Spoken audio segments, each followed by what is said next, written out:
అన్నా ఇది ఏ station? Railway station. అది తెలుసా? తెలుసు కూడా ఎందుకు అడుగుతున్నావు? పొద్దుగా నేను దొరికిందా నీకు టైం పాస్ చేయడానికి? నేను దొరికిందా టైం పాస్ చేయడానికి? అరే కడుపుకి అన్నం తింటున్నా, బిర్యానీ తింటున్నా, నీళ్ళు తాగుతున్నా, కూడరు తాగుతున్నా. అయిందా? మావాడిది అయ్యిందంట. వాడు బయటకు వస్తే నేను లోపలికి పోతా. ఏడికి? దొడ్డికి. ఈ ట్రైను ఎటు పోతుంది?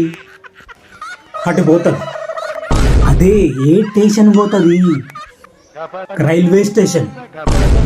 ఏ రైల్వే స్టేషన్? ఆ రైల్వే స్టేషన్. అరే ఏంట్రా ఇదా? దీన్ని అడిగాను చూడు, నా చెప్పుతో దీని కొట్టుకో.